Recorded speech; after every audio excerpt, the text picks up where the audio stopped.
Guys, so ang ganda ng myself flower.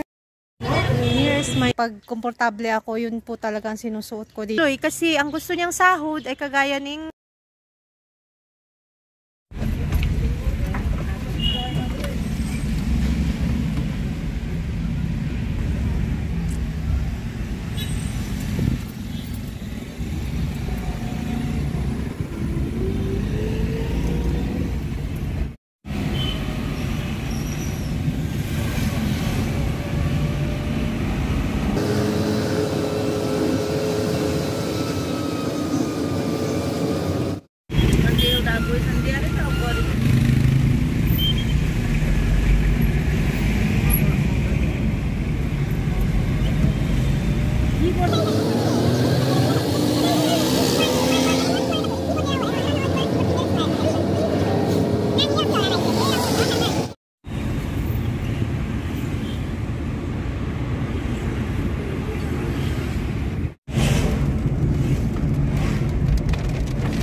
तुम्हारा नाम क्या हो?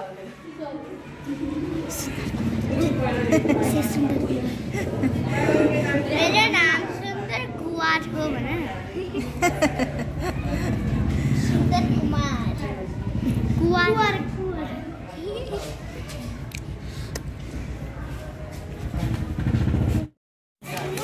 Hello hi. Look, I have my Hi, Babu! bye bye Sundar. Sundar.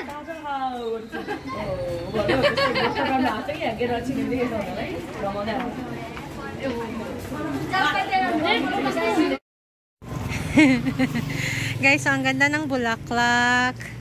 Nag-grocery kami ni Sanel konti. Can you stand there, Nano? And I want to take a picture. Nano, stand there. Guys, yung sobrang busy ka, hindi mo napapansin yung mga magagandang bagay sa paligid. Ang ganda niya, guys. Oh, puro bulaklak siya. Oh, hanggang doon, ang dami. Yan. Grabe ang kulog kanina at kidlat, guys. Oh, ang lakas. As in, talagang parang nagbabibrate sa katawan. Ganda, no? So nice. Nakauwi na tayo galing sa meeting. The flower up close. No, it's not showing. No, that one.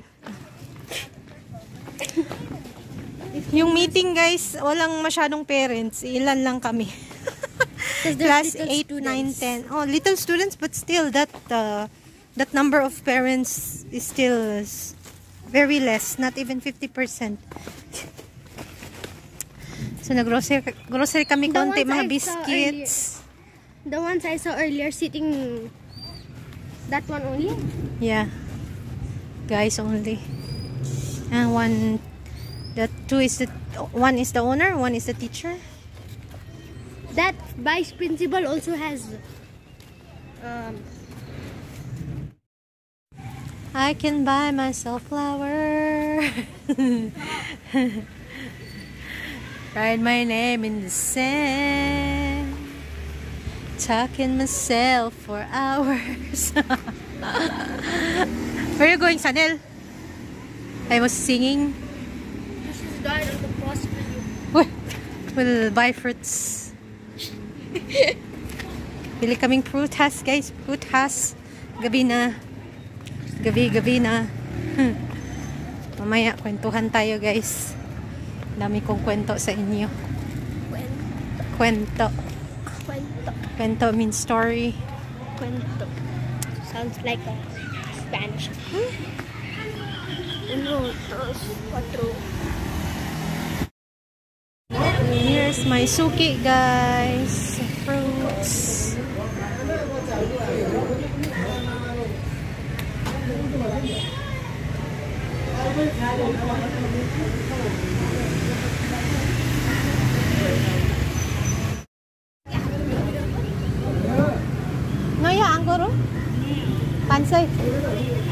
Hanse.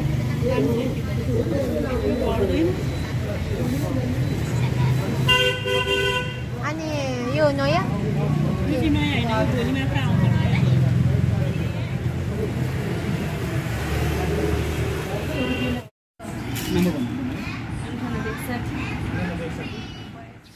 Hello guys. It's Saturday today. Alas 4:30. So hindi na masyadong mainit. Maganda ang simoy ng hangin. Naubos na ang isang drum ng tubig. Kailangan nang i-open ang isang drum guys. Nakakatawa kasi yung suot ko guys. Yung nag-comment na dapat presentable. Pasensya na po talaga. Kasi pag komportable ako, yun po talaga ang sinusuot ko dito. Kasi nasa kitchen lang naman ako. Minsan nagsiserve ako. Pero si Subash po talaga ang nakikipag-usap, transact, at saka nagsiserve. Kusina ako. So, but, I agree doon sa comment na dapat presentable yung ating suot, no? Kasi isa tayo sa dito, may-ari. Pero alam nyo guys, yung aking damit, talagang yung panlabas kong damit ba, mabibilang lang talaga guys. Crop top pa, Diyos ko. Yung crop top na, dati nakakapag-crop top naman ako ng walang lumulugwa sa tiyan ko. Ngayon may lumulugwa na bilbil guys. Tapos dati 52 to 53 ako maximum. 51, 52 pala. 52 maximum ako guys dati. Dumating ako dito. Ngayon, 54 na ako, Ginoo. 54 na ako, guys. So, hindi ko matanggap. Kasi, nagle-less rice ako, pero alam nyo yun, yung snacks ko, continuous. Yun talaga yung nakakataba, yung continuous, yung snacking, tikim-tikim, ganun, pakunti-kunti. Ay, naku. Ay. Tapos, ang tawag dito, nag-chat kami ng Chituan Mamsi, sabi ni Ruth, malaki ang aking pisngi. Sabi ko, malaki talaga. Malaki talaga yan, mas lumaki ngayon. Ay guys, mag-ano na ako guys, promise. Mag-reduce na. Ayoko talaga ng tumaba guys. Okay naman, sabi ni Santos kasi pataba ako ng konti. Sabi ko mataba na ako, lumaki na yung tiyan ko. Ayoko nang lumaking tiyan kasi ang hirap magdamit. Alam niyo naman na hilig ako sa fitting. Tapos guys, yung panglakad ko guys, ilang peraso lang. So, kailangan kong, may binili ako sa Chituan, hindi ko nadala. Kasi nag-change ako ng size. Yun na lang ang susuotin ko dito, kahit araw-araw yun. Tapos, kailangan kong bumili ng panibagong, yung komportabling magandang pants para dito. Kasi yung mga pang-alis ko, guys, hindi ko pwedeng i-araw-araw dito. Kasi ilan lang yun. Ilan lang, tapos mahaba. Ayoko nang mahaba kasi naglalaba ako, naglilinis, ganun. So, ilan na lang.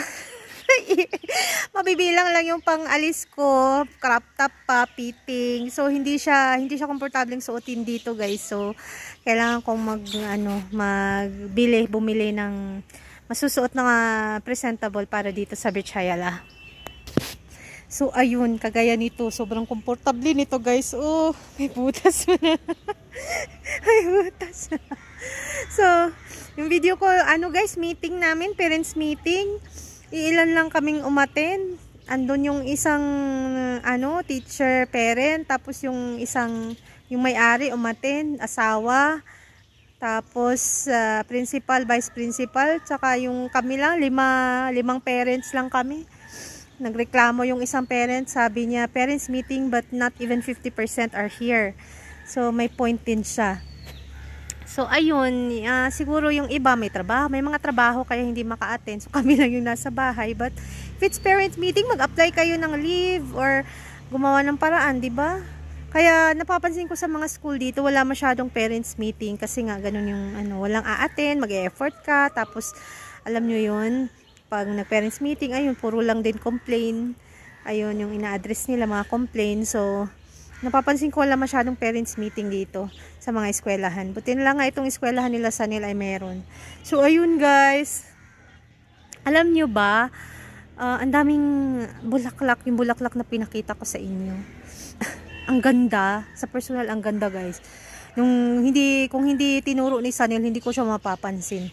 Sabi ko nga sa sarili ko, sobrang busy ko, sobrang Alam niyo yun, yung utak ko preoccupied lagi, busy, anong gagawin, busy. Hindi ko na napapansin ang magagandang bagay sa paligid. Alam niyo yun, yung ma-realize mo sa buhay na sobrang busy ka, sobrang yung isip mo, minsan, more on complain pa ako sa asawa ko, pagod, ganun. Hindi ko napapansin yung magagandang bagay sa paligid ko, yung magagandang bagay na nangyayari sa akin. Ito dito sa paligid pa lang mismo ng Britsaya lang, ang ganda na. Mga bulaklak, mga ibon, tunog ng ibon. Alam nyo yun? Masarap sa feeling, masarap ang buhay. Alam nyo yun? Hindi ko na ma-appreciate kasi everyday parang naghahabol ako. Busy. So, ngayon I'll take my time. I'll take my time na i-appreciate lahat sa paligid ko. Minsan gusto kong mag-yoga. Tapos pag okay na ako guys, pag fully recovered na ako, siguro mag-gym ako. Kasi gusto kong, alam nyo yun guys, yung slight lang na mga exercises. So tingnan natin. Wala pa naman akong 6 months, siguro 4 months pa lang ako in recovery. So ayun lang guys, gusto ko i-appreciate ninyo yung paligid ninyo guys. Kasi ako ngayon i-appreciate ko siya. Inhale, exhale. Ganun guys. So, ang ganda. Maraming magagandang bagay sa paligid. Maraming magagandang pangyayari. Doon na lang. Focus na lang ako. Kasi everyday parang naghahabol ako. Parang super busy. Sobrang preoccupied. Hindi rin maganda. Relax. Relax na dapat ang utak.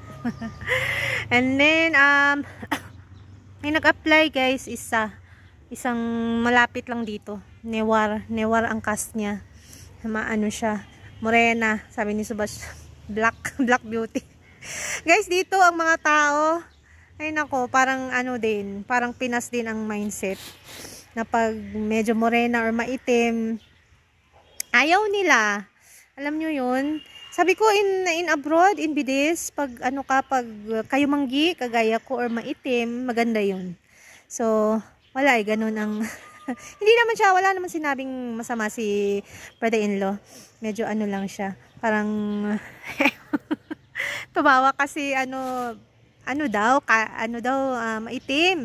Parang hindi daw magugustuhan ng mga customer. Sabi ko, it's okay. Kung maayos naman yung performance niya, kung mabait naman siya, kung masipag, 'di ba? Saka maganda siya.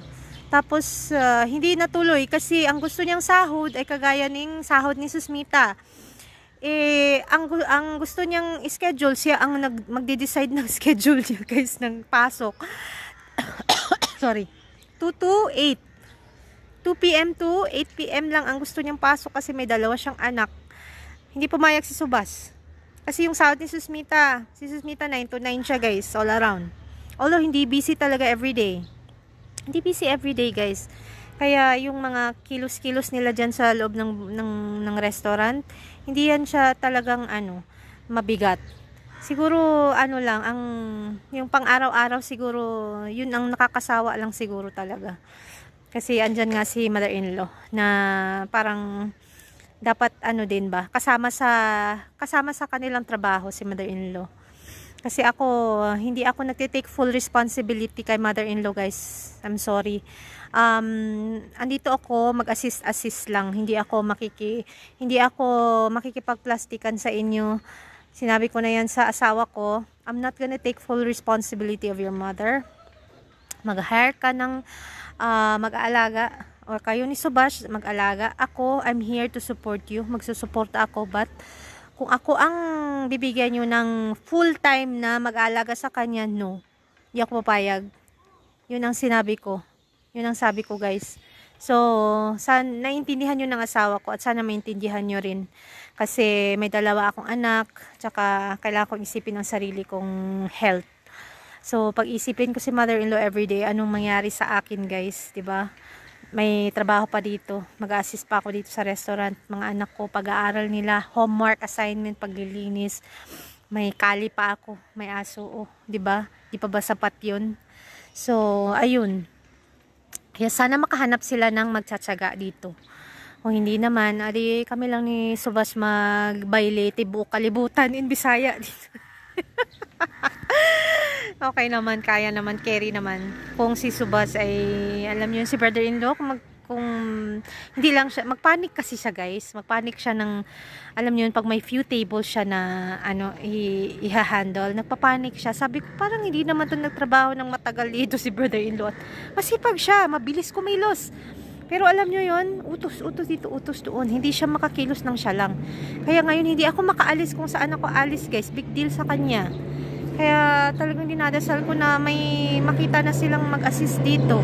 Kasi hindi ako makaalis. Hindi ako makaalis-alis. So, ayun guys, hindi natuloy yung nag-apply na bago. Kasi hindi pumayag sa brother-in-law na 2 to 8 lang ang kanyang duty. So, kung gusto niya na kagaya ng sahod ni Susmita, dapat at least 9 hours, 'di ba? Diyan naman sa ganyan naman sa atin, 9 or 10 hours. 'Di ba?